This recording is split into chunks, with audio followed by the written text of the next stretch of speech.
قل هذه سبيلي أدعو إلى الله على بصيرة أنا ومن اتبعني وسبحان الله وما أنا من المشركين.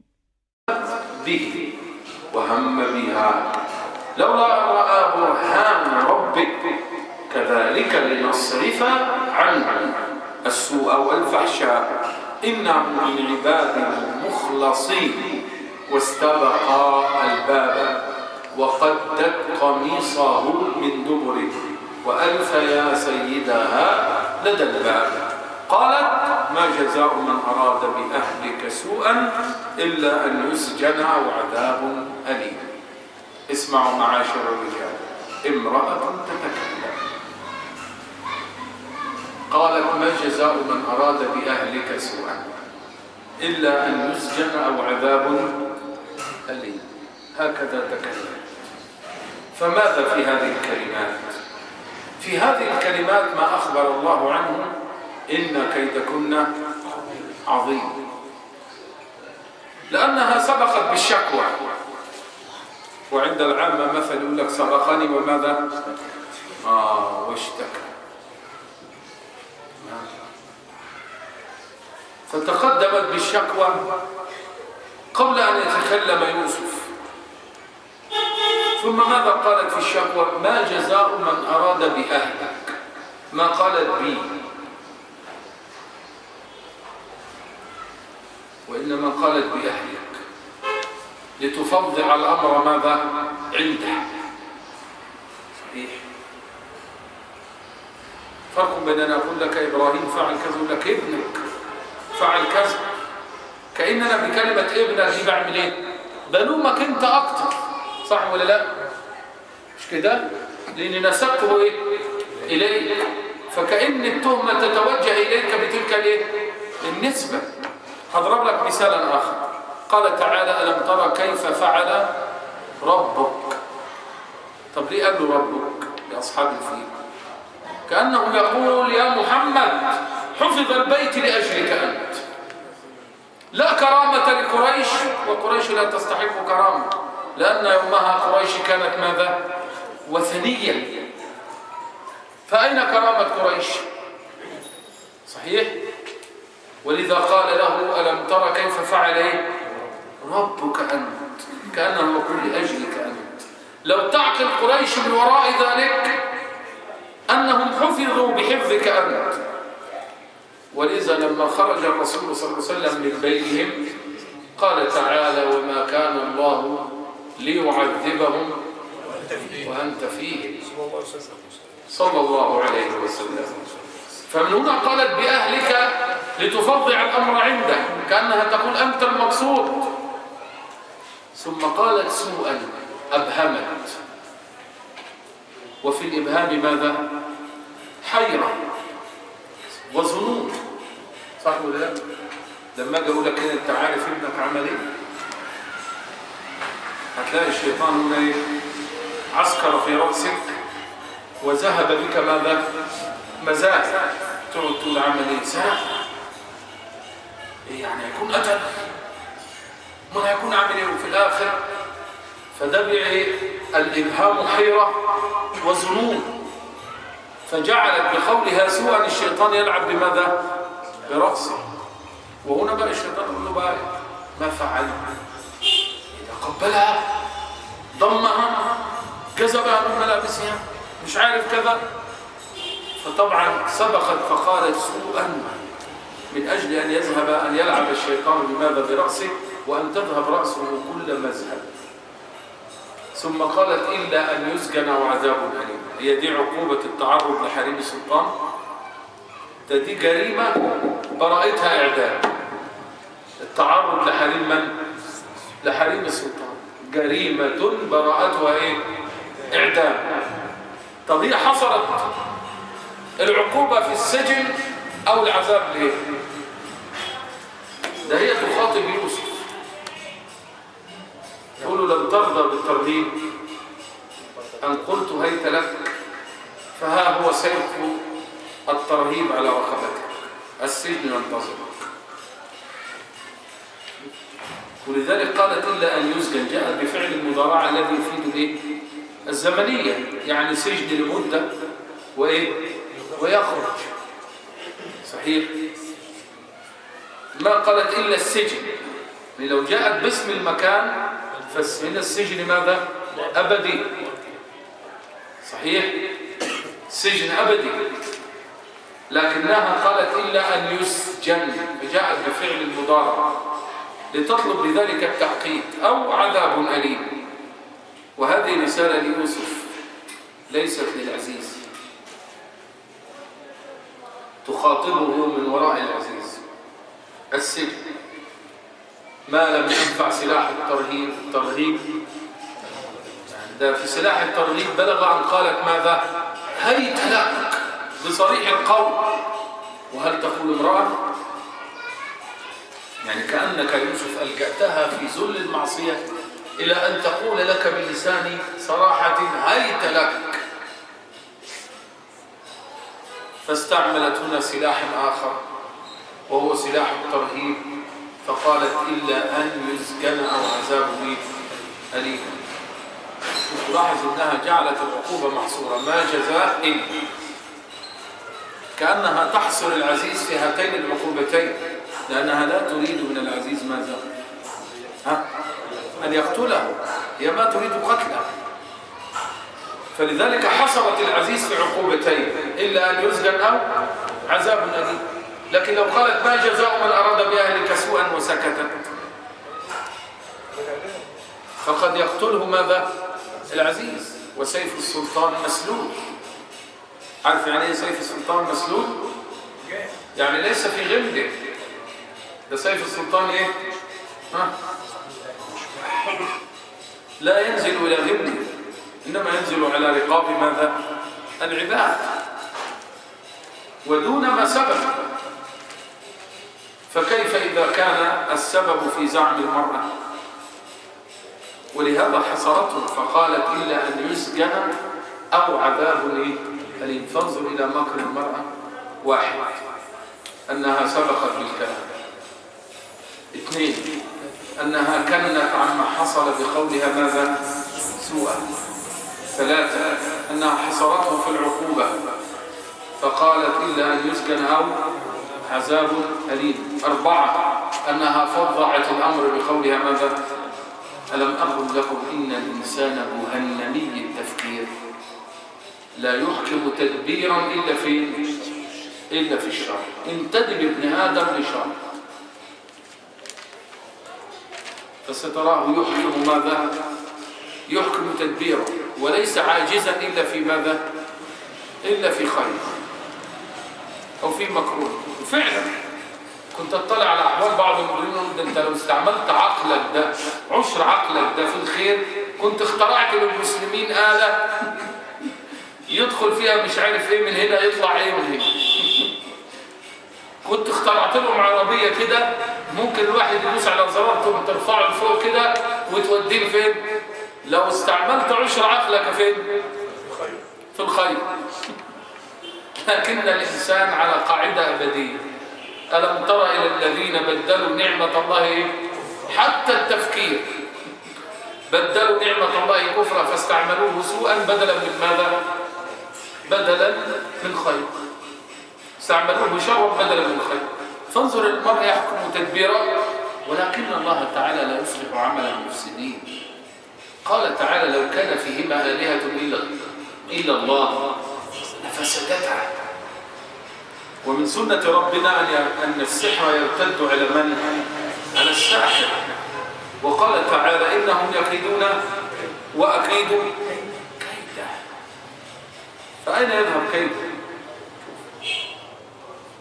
هذا فرعون الذي جاء بالسحرة من كل صوب وحضر. شوف قال رب العالمين يأتوك بكل سحار عليم. وشوف سحار على وزن ماذا؟ هذه صيغة مبالغة، يعني مش أي حد. ورب العالمين يشهد لسحره فيقول وجاءوا بسحر عظيم. فكانوا أول الناس إيمانا، وكان إيمانهم رائعا. يقولون لفرعون بعد أن قالوا في الكفر أئن لنا لأجرا، في الكفر تسوى، أئن لنا لأجرا كنا نحن الغالبين. فلما آمنوا قالوا فاقد ما أنت قاض، إنما تقضي هذه الحياة الدنيا. كيف ارتد سيف السحرة في نحر فرعون؟ نعم. ومن لطيف ما وقفت عليه في الاستدلال، ألم ترى كيف فعل ربك بماذا؟ بأصحابه نسبهم إليه، مع أن المفروض أن الشيء ينسب إلى ماذا؟ إلى جنسه. أنت صاحب زيد لأن زيد إنسان وأنت زيد عاقل وأنت عاقل، زيد رجل وأنت رجل، زيد مسلم وأنت مسلم، زيد طالب علم وأنت طالب علم.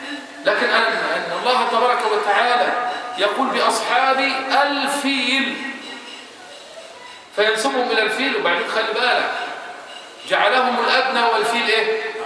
الأعلى، لأن جعل الصحبة إليه صحيح. فقال بأصحاب ماذا؟ بأصحاب الفيل. ألم ترى كيف فعل ربك بأصحاب الفيل؟ كأنهم في تلك المؤامرة كانوا أحط من ماذا؟ من الفيل. صدق الله، أولئك كالأنعام بل هم، لأنهم موجهون الفيل، والفيل ماذا؟ يعرض. عذر الفيل أنه لا يعقل، غير أنهم ماذا؟ أنهم يعقلون. فقال رب العالمين ما جزاء من أراد بأهلك سوءا إلا أن يسجن أو عذاب أليم. في أذان؟ طيب يلا بسم الله.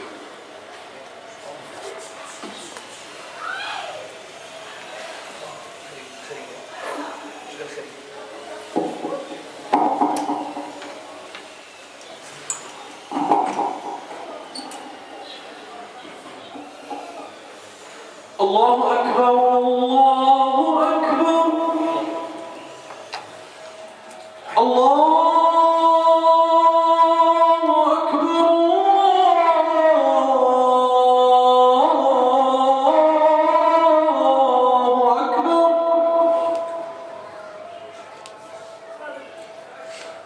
أشهد أن لا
لا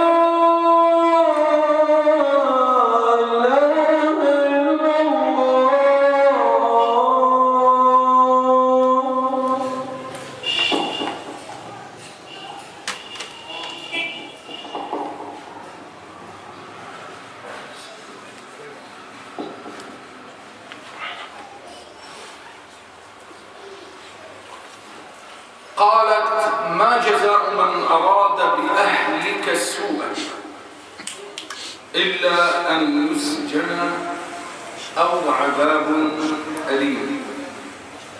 قال رب العالمين ونعود إلى الآيات ولقد همت به وهم بها لولا أن رأى برهان ربه. فما البرهان؟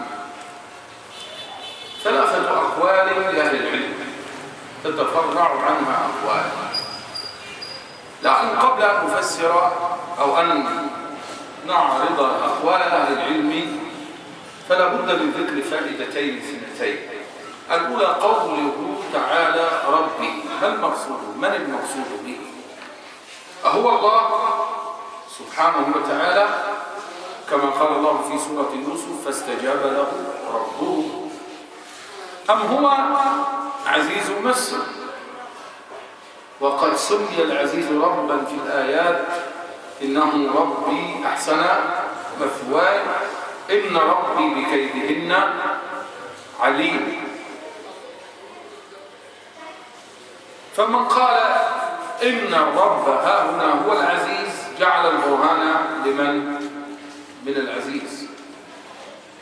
ومن قال أن الرب هنا هو الله سبحانه وتعالى جعل البرهان من؟ من الله. والأصل أو في إطلاق اللغة أن لفظة الرب لا تطلق إلا على من؟ إلا على الله سبحانه وتعالى، وهذا معلوم. إذا كانت الكلمة تدور بين معنيين نظر في الغالب الشائع من هذين فإنها أغلب ما تستعمل في معنى ماذا؟ الرب أنه هو رب العالمين الله. خاصة أن عندنا دلالة هنا هي دلالة سياق. انظر لولا أن رأى برهان ربه كذلك لنصرف عنه السوء وكذلك معروف أن الإشارة تصل ما قبل بما بعد. يبقى الكلام الآن متصل، فيكون المقصود بالرب هنا هو ربنا سبحانه وتعالى الله، لأنه هو من صرف عنه السوء والفحشاء. ثم قال إنه من عبادنا المخلصين. صحيح؟ يبقى هاتان دلالتان من الآيات على أن المقصود بالرب هنا هو من؟ ربنا سبحانه. الدلالة الأولى وهي دلالة الاستعمال الغالب للكلمة، والدلالة الثانية هي دلالة ماذا؟ السياق. ثم نزيد فنقول ولفظة الرب لا تستعمل في معنى العزيز أو غيره إلا بقرينة، فلا بد من قرينة صارفة. فلما قلنا إنه ربي أحسن مثواي لقرينة أن العزيز قال قبل أكرمي مثواي، ولما قلنا إن ربي بكيدهن عليم هو العزيز لأن العزيز هو الذي قال قبل إنه من كيدكن إن كيدكن عظيم. وعليه فإن لم تكن قرينة بقي اللفظ على أصل الاستعمال، فإذا لا قرينة ها هنا. يبقى كان قوله فلما رأى لولا أن رأى برهان ربه أي رأى برهان رب العالمين سبحانه وتعالى. ما البرهان؟ قم فتوضأ. إيه رأيك في الفكرة دي؟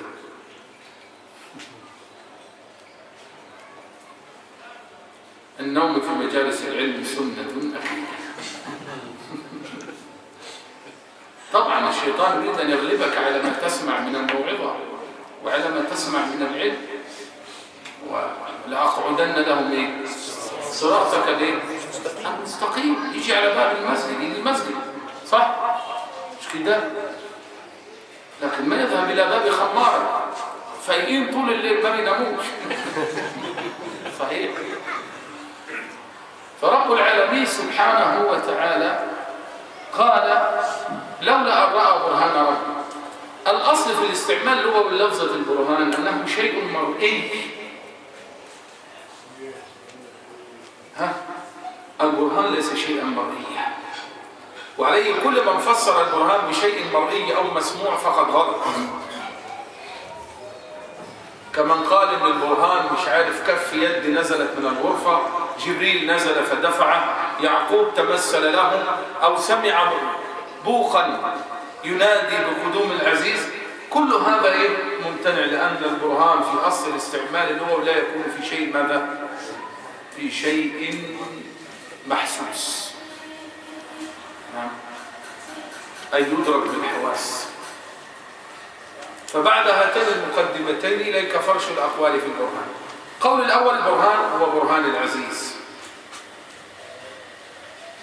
لماذا برهان العزيز؟ لأن الله قال واستبق الباب وقدت قميصه من دبر وألف يا سيدها. يبقى البرهان هنا لمن؟ العزيز. يعني البرهان للعزيز إن قدوم الملك لابد أن يسبقه ماذا؟ نفير. فكان هذا هو البرهان، نفير بقدوم من؟ العزيز. فلما علم بقدوم العزيز، والسؤال هنا يبقى ما يقدم العزيز هذه الساعة؟ والظن أن المرأة هيأت الأمر لأجل ماذا؟ لأجل رغبتها.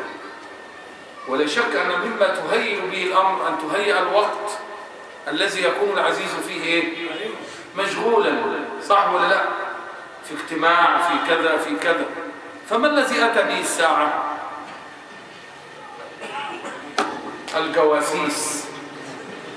صحيح، الجواسيس هي التي جاءت به العزيز، لأن هي رتبت الأمر ولا لا؟ وغلقت. يبقى هتختار وقتا يظن أن العزيز يرجع فيه؟ لا، صح ولا لا؟ إنما تختار وقتا يظن أن العزيز لا يرجع فيه. لكن في نظر أن العزيز جاء على عجلة وجاء يقصد هذه الغرفة على ماذا؟ على التحديد. يبقى هناك عيون سبقت بالخبر، وهناك جواسيس همست في وجه ماذا؟ العزيز. فلهذا جاء العزيز ماذا؟ على التوبة. ضع هذه الفائدة في عقلك لتعرف حقيقة ما تعيش فيه هذه البيوت. صحيح، حقيقة ما تعيش فيه هذه البيوت من الفضيحة. نعم، إنها بيوت من زجاج. بيوت من ماذا؟ من زجاج. فاحمد الله على العافية. والله. فالمهم، فقدوم العزيز يسبقه نفير، فهذا هو القول الأول، نفير بقدوم العزيز، هذا هو البرهان. ولهذا لما علم يوسف بقدومه فماذا؟ أخذ طريقه إلى الباب ليخرج واستبق الباب. القول الثاني أن البرهان هنا هو برهان رب العالمين سبحانه وتعالى، أن الله تعالى أرسل ليوسف برهانا. طب لما يرسل يوسف برهانا؟ احفظ الله، تعرف على الله في الرخاء يعرفك، قدم لنفسك. الأيام دول. خبر الثلاثة الذين كانوا في غار لا يخفى عليك. فلما سدت عليهم صخرة باب الغار تذكروا ماذا؟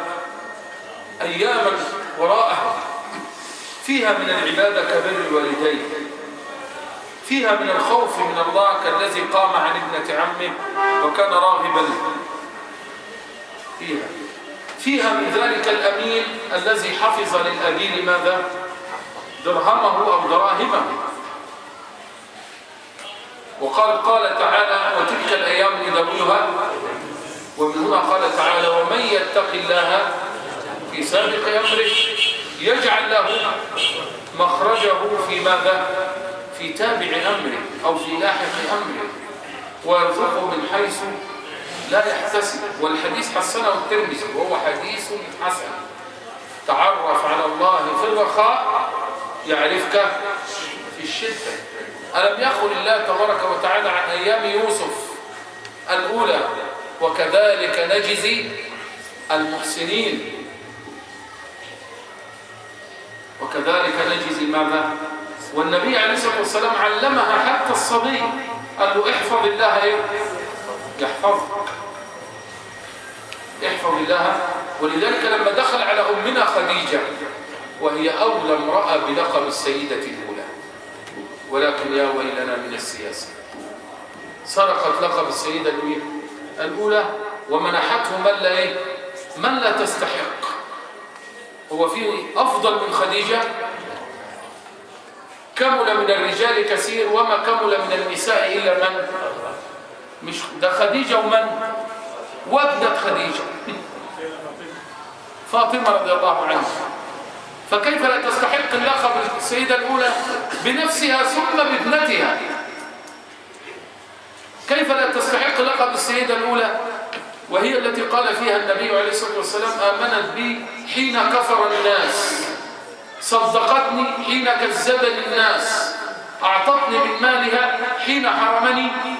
وانظر إلى كلمة الناس، كأن خديجة كانت في حياة نبيها وزوجها من؟ الناس. كان في غنى بها عن من؟ عن الناس. كأنه يقول خديجة تكفيني عن من؟ عن الناس. ألا رضي الله عنها.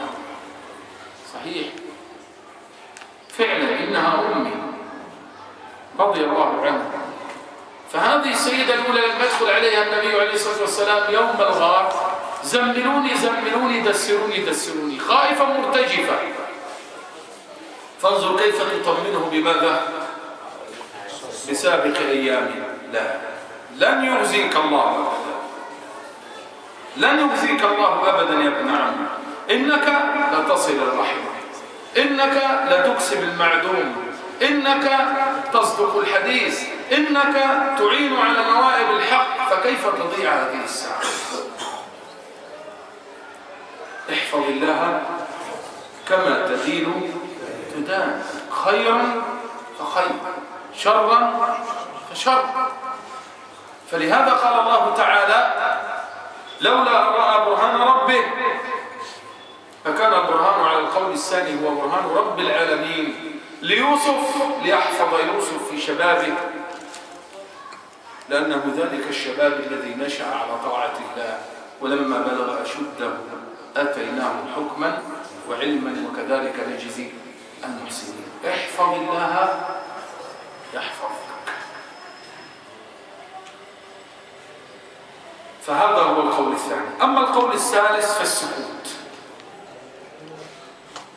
لأن الأصل ما ليس لنا فيه علم يتعين ماذا؟ السكوت عنه. فهذه الأقوال الثلاثة في أصلها تفرع عنها، أي عن القول الثاني خاصة أن البرهان هنا جبريل نزل، يعقوب نزل إلى آخره. والذي أميل إليه أن البرهان هو خوف يقذفه الله تعالى في قلب العبد يتبصر به حقائق ماذا؟ الأمور.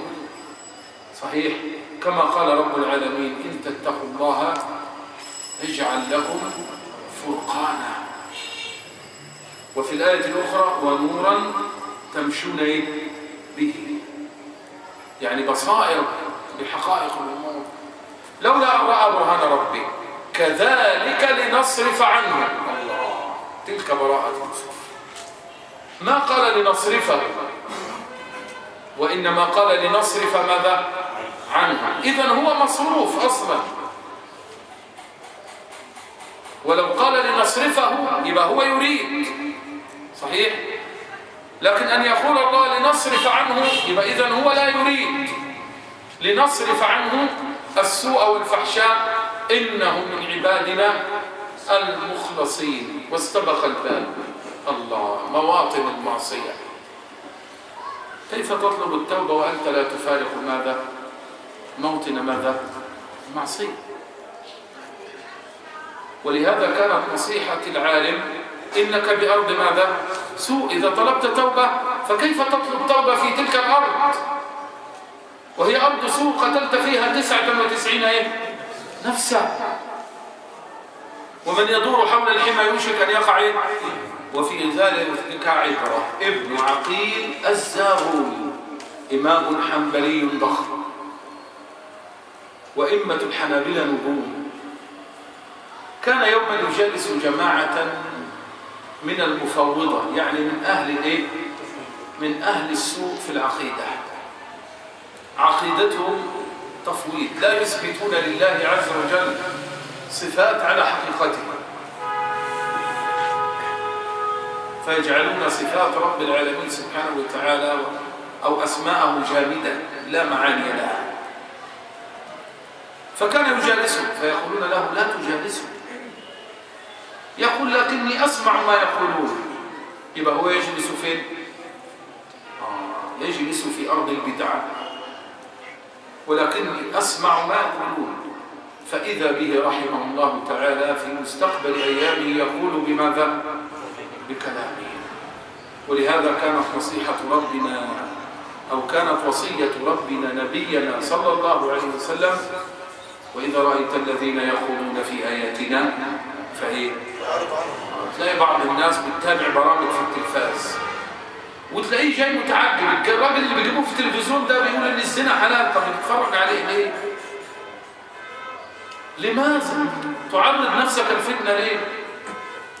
وياتيني واحد مسكين يقول لي: يا شيخ سمعت اسلام البحيري قال امبارح. طب وانت من اجلسك امامه اصلا؟ اخلت الدنيا الا من هذا؟ ها؟ اخلت الدنيا الا من هذا؟ شوف كعب بن مالك لما جاءته رسالة من الروم تقول له: الحق بنا نواسك، النبي هجرك يا كعب وصاحبك قد جفاك، طب لماذا تبدأ الذل والهوان؟ الحق بنا نواسك. ماذا فعل كعب بالرسالة؟ قطعها، مسح بها الفرن، ألقاها في الفرن حتى لا تبقى الرسالة ماذا؟ دعاء فتنة. وأذكر أني قرأت قصة قديمة عن شاب يقول لك كان عنده من أشرطة الفساد مئات ومئات، فرق فيها أو يعني أحرقها جميعها إلا ماذا؟ إلا واحدة. فعاد بهذا الواحد إلى ماذا؟ إلى الفتنة والفساد مرة أخرى. ذلك يوسف لما وجد المرأة تلح في طلبها: ما وجودها ها هنا؟ واستبق ماذا؟ انظر إلى التعبير القرآني: استبق. إذا كان النبي عليه الصلاة والسلام يقول: فر من من؟ من الإيه؟ من المنزول. فأولى من ذلك فر من ماذا؟ من الفتن. فر من ماذا؟ من الذنوب، من المعاصي. فر من ماذا؟ من البدع، من المهلكات. صحيح. وكم أهلكنا ما يسمى بحب الاستطلاع، وأمرنا في ذلك كحاطب الليل. تعرف حاطب الليل؟ راح بالليل كده شاف شوية قش، لقى حركة في القش. أنا لما أشوف إيه اللي عامل حركة دي، راح دخل إيده، راح التعبان لدى خرج بأيدي ماذا؟ مشلول. خلاص، لأنه إيه؟ حب الاستطلاع. واحد منا بحب الاستطلاع يقول لك: أشوف الفلان ده اللي بيجي في التلفزيون بيقول إيه، ده اللي بيقولوا عليه بيحرم الإيه؟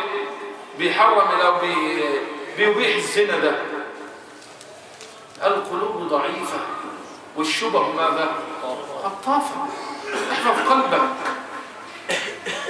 شوف يوسف عليه السلام فرق، استبق الباب وقضت قميصه من دبر أي من الخلف، وألف يا سيدها لدى الباب. قالت: ما جزاء من أراد بأهلك سوءا إلا أن يسجنه عذاب أليم. إليك 10 على العجلة في أمر يوسف أختم بها. وما فتنة النساء إلا كل فتنة، ولذا قدمها الله على سائر الفتن: زين حب الشهوات من النساء أولا، وبعدها عد ما عد من فتنة البنين والقناطير المقنطرة من الذهب والفضة. قال: ما تركت فتنة أضر على أمتي من فتنة النساء. فكيف كانت هذه الفتنة؟ أولا أن يوسف كان شابا، صحيح، وفي الشاب ماذا؟ ميل. وفي الشاب ميل، ومن هنا تعظم الفتنة. ثم تعظم من جهة أنه كان عزبا، ولو كان له زوجة يتصر بها، صحيح، لماذا؟ لدفع ما في نفسه ماذا؟ من هذه الفتنة. ولذا قال النبي عليه الصلاة والسلام: إذا نظر أحدكم إلى امرأة فأعجبته فليأتي أهله، فإن هذا يرد ماذا؟ ما عنده. فكيف وهو العزب؟ هذه أخرى. ثم الثالثة يشبه أن تكون المرأة جميلة، ورجل دعته امرأة ذات منصب وإيه؟ ما الجمال قرين المنصب. فابن تيمية يقول لك يشبه أن تكون إيه؟ جميلة، لأن الجمال والمنصب ماذا؟ مش يقول لك سكرتيرة إيه؟ حسنة المنظر، ومش عارف أنا ليه حسنة المنظر. ما تكتب سكرتيرة تجيد الكمبيوتر، صح ولا لا؟ سكرتيرة تجيد اللغة الأجنبية ولا تجيد كذا، مش هو ده عملها؟ لكن لازم تبقى حسنة المنظر. مش فاهم ليه؟ أنا مش فاهم ليه صراحة. فيشبه أن تكون المرأة جميلة، هذا ثالثا، صح؟ دعته امرأة ذات منصب ليه؟ ثم هي قاهرة متسلطة، بدلالة قولها ولئن لم يفعل ما أمره ليسجنن ولا يكون من الصاغرين. ولذلك قال في أول الآيات وراودته التي هو في بيتها، إشارة إلى تسلطها وماذا وقالها. وهذا شيء عجيب في بيوت القوم، سبحان الله، كأن الله يزله بامرأته ما يزله هو العباد بكرسيه ومنصبه. والله جزاء ايه؟ وفاقا. وربنا ماذا؟ ربنا عدل، ما يذل العباد بكرسيه يذله بين يدي ماذا؟ فكانت هي المتسلطة، بدليل ان غاية ما قال لها في العتاب ايه؟ استغفري لذنبك. وبعدين ما قالش يعني انك كنت من الخاطئين، ادخلها في قالب عام. والمصائب اذا عمت هانت واذا خصت هالت. شوف حتى لما لقى انه من كيدكن لم يوجه لها عتابا على الخصوص. هضرب لك مثال، يجي واحد يعمل حاجه كده فتقول له معلش هو بني ادم كده، انت كده بتعاتبه ولا بتعتذر له؟